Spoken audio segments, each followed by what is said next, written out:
What's going on, everybody? Shonen Express here, coming to you with another weekly Shonen Jump newsletter. I'm super excited, as I always am, to get into this week.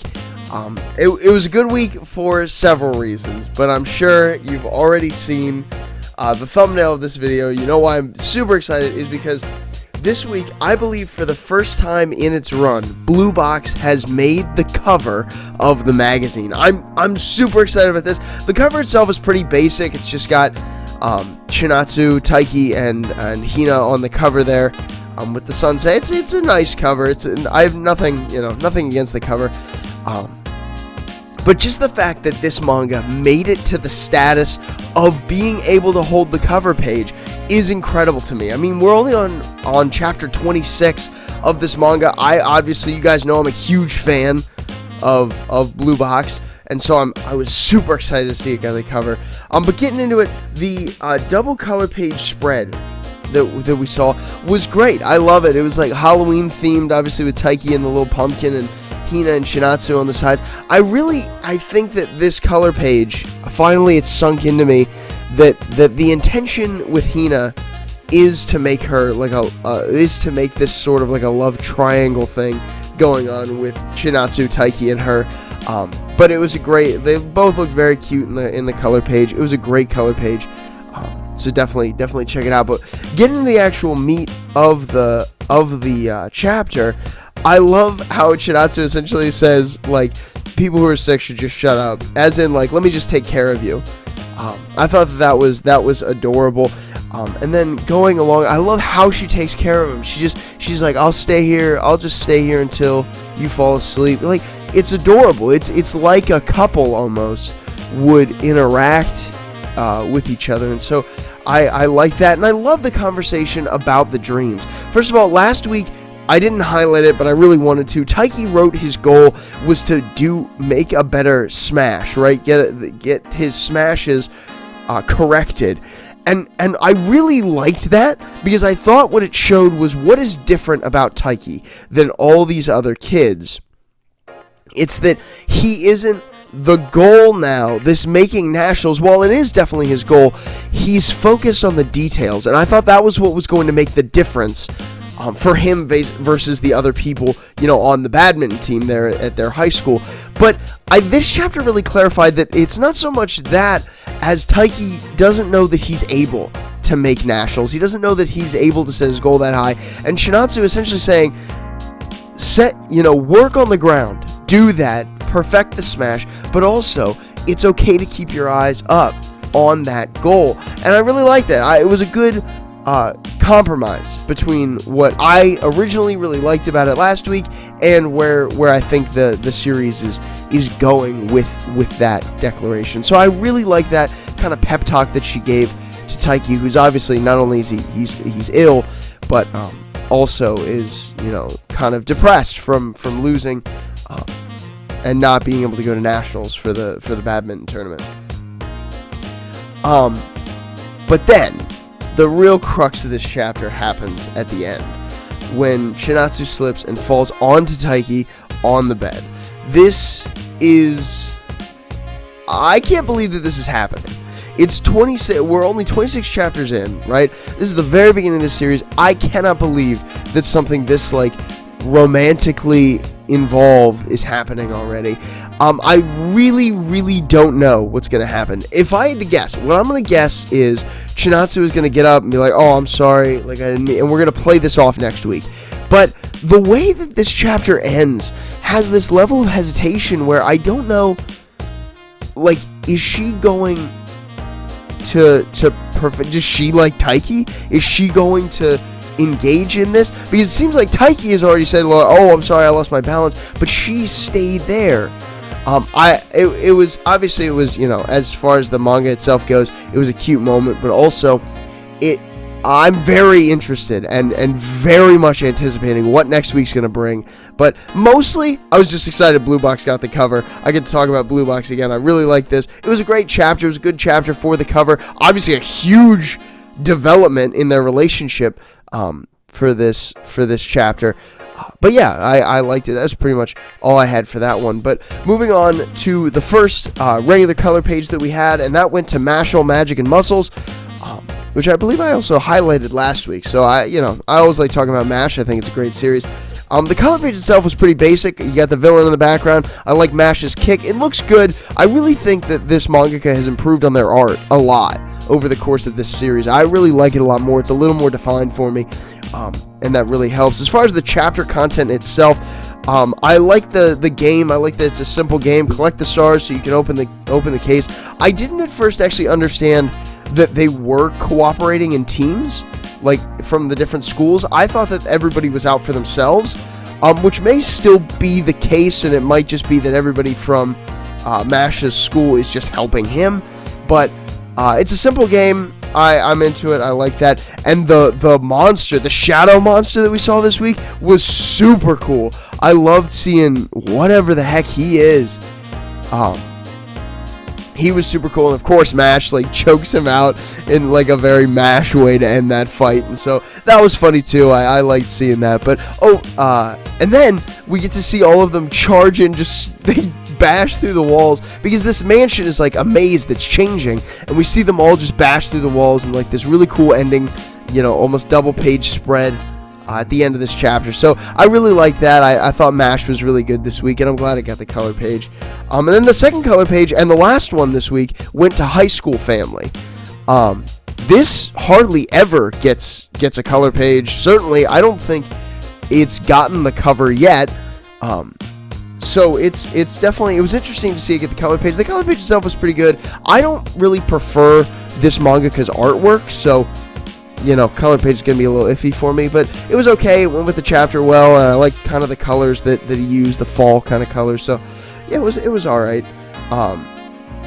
I really liked the heart-shaped pillow joke. I liked it. He's like, I got you a heart-shaped pillow, so it would be cuter when you're playing shogi. And then she's like, I'm just because I'm a girl, I don't like hearts. And she goes to the pancake place and gets a heart-shaped pancake immediately. I thought that was funny. I liked that. I loved the pro shogi players' stack of pancakes that he eats before his match, before a title matches, to add another one. I love how this encourages Haruka to like want to be a better shogi player so that she can have these pancakes. I thought it was funny. It was a funny chapter, but pretty average for High School Family. Funny, good gags, but that's really all I had to say about it. But that will move us on to the next portion of these newsletters. There wasn't anything new in the magazine this week. There was also nothing that ended in the magazine this week. However, My Hero Academia was on break this week, so we didn't get any MHA, but that's all right. Especially with the intense amount of artwork that Horikoshi is pumping out right now, we'll give him a break. So we'll see him then next week. I believe he's back in the magazine. But that will bring us to my highlights. This week, guys, I have 4 highlights for you.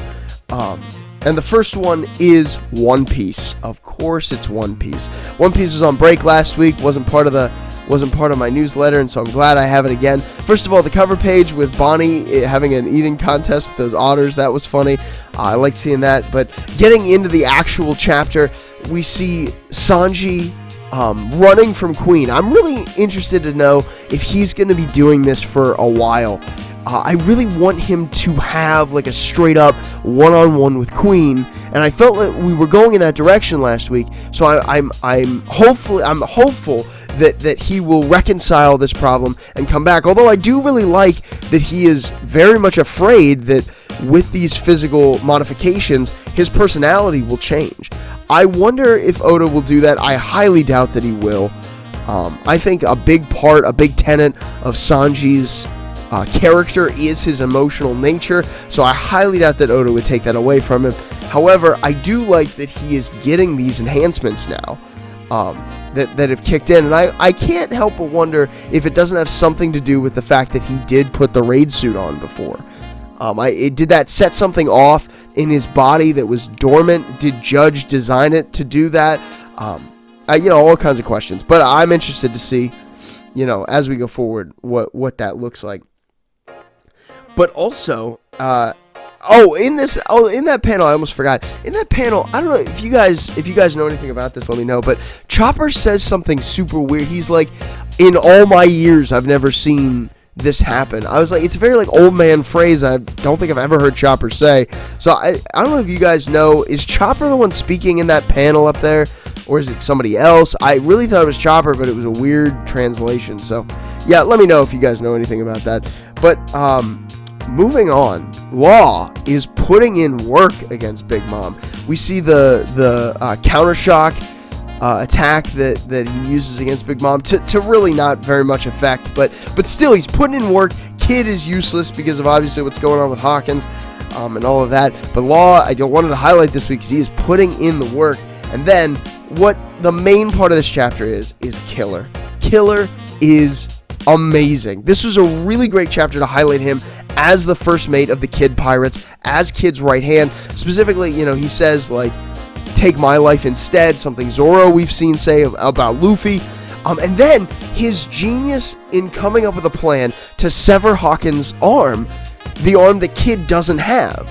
That way it can't reflect back on Kid. This is a genius play. Killer that was a great move by Killer. And then he takes that last voodoo doll so that Kid is no longer under Hawkins' manipulation. I love that. And then obviously Killer just goes to work against Hawkins and takes him down there at the end of the chapter. And then it goes into the explanation of what the Tower card in the tarot cards are, being this great disastrous change that's about to happen. I think that this certainly means that Kid is going to take down Big Mom and that Luffy will take down Kaido. I think that that's what this is supposed to mean. If you think I'm wrong, hit me up in the comments section, but I really think that that's where this is going. But yeah, that's really all I had to say about One Piece. My second highlight this week is Black Clover. This manga is getting super intense. I really, really love this battle. It was an amazing fight. This fight scene between Yuno and Zeref. Nope, not Zeref. What is this guy's name? Maybe it is Zephyr. I don't know. Anyway, this battle between the devil guy and Yuno, the villain here, is incredible. I love seeing it. It looks amazing. Both of their powers look incredible. I just really like, you love to see it for sure. And then who is this older brother, right? I have so many questions about who this guy is that is behind the triad that we met in the beginning of this arc. I really, really want to know who he is, where he is, and what's going on behind the scenes here. Because I think that's going to be very important for what comes next after this battle and where Asta is right now and how he's going to interact with this. But then, of course, that finishing move was awesome. The double page spread of Yuno taking him out with the Saint Spirit attack there. It was awesome. I love how he says, "You mean we won," including Longris and Finral in that victory. I really loved it. I loved to see that. So it was a great Black Clover chapter, so I had to highlight it this week for sure. Which brings me to my third highlight this week, which is actually the Elusive Samurai. This is a manga I don't highlight very often, but I really like this chapter, so I thought it was a good opportunity for me to do that. First of all, I love historical manga. I really am a big fan of history in general. In fact, when I was thinking about going to college and when I first was applying, one of the majors that I was going to do was a history major to become a history teacher. So I really, really love history. I love being able to learn it in this kind of way. And I love the unrest thing that the history is kind of, that this manga is propping up to us to say, hey, this is how, historically these things happen. Obviously, the Elusive Samurai is not strictly historical. Don't think I'm saying that.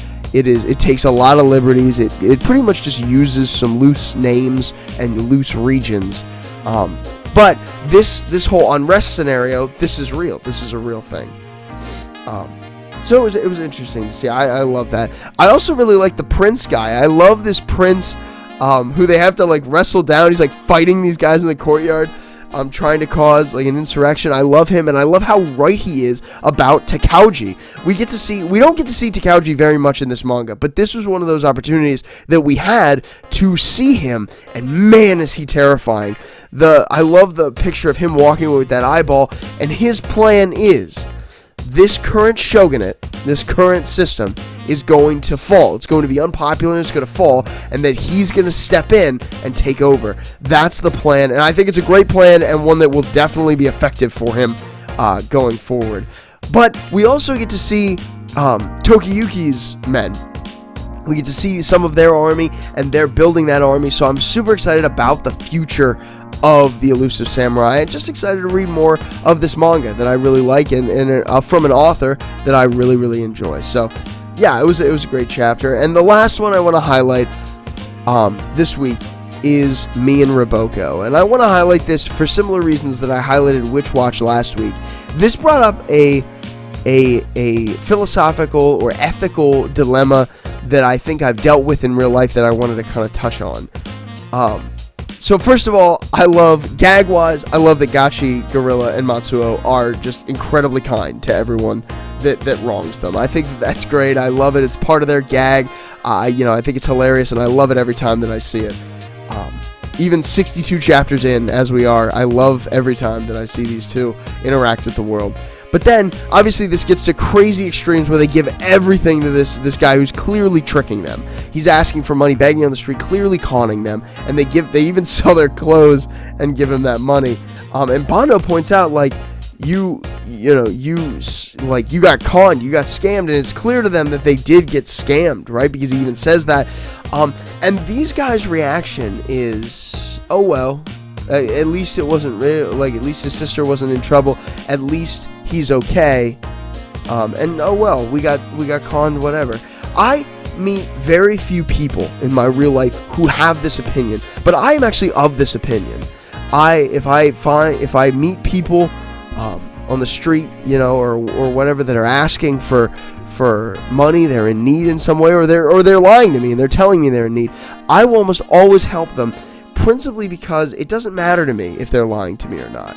If they need help, I want to be there to help them. And I really think that this is a rarity in our society today, that that way of answering the question, because I think a lot of people are skeptical and they say, well, everyone's tricking me, so I won't help anyone. And I don't think that's the answer, and I love that this chapter shows this answer in this great light. I think it's funny that Roboko comes and beats the guy up and actually gives them back their money. I don't know if that kind of ruins the philosophical point or not, but it's a gag manga, so of course that happens. But I really liked the point that this manga was putting out. I felt it was very wholesome and kind of rare in media, honestly. Bondo's reaction is much more what I expect from popular media, or from any media for that matter, on this subject. But yeah, so those are my highlights this week. I do have some honorable mentions. Jujutsu Kaisen, Higuruma is really cool. So read Jujutsu Kaisen. There's more Higuruma there. Dr. Stone is amazing. The diligence that Senku and Zeno have is incredible. Read Dr. Stone. Sakamoto Days, another really, really good chapter. I love everything that's going on in Sakamoto Days right now. First of all, I'm very concerned about Sakamoto's wife, but we'll see what happens next week. Undead Unluck, the fight with Spring was really good. It's not over, obviously, but I really loved the last, her weeding through these memories. That was really cool. Niru, Way of the Martial Artist, was really good. A lot of good action in that this week. And the Hunters Guild Red Hood, I highlighted it, but not for good reasons. It's fallen apart. This plot. Last week I highlighted it and I was like, oh, it's really cool. I really kind of like how this is headed, but I don't understand it at all. If one of you does understand it, leave it in the comments. I'd love for somebody to explain what's going on in this world to me. But in the space of literally one chapter, I was already kind of on the edge last week, but in the space of one chapter, I've lost all knowledge of where we are. So, yeah, I just wanted to say that about that chapter. But that's all I have for you this week, guys. Thanks so much for listening. Subscribe to the channel, as well as like this video. I bring you these newsletters every single week, and we are still doing the Pillow Fort podcast. We just put up the Syrup Village arc video, so go watch that if you haven't already. And next week we'll be doing the Baratier arc. So we are chugging right along in the Pillow Fort podcast, so watch those as well. But until next time, I'll see you guys. This is Shonen Express, signing off.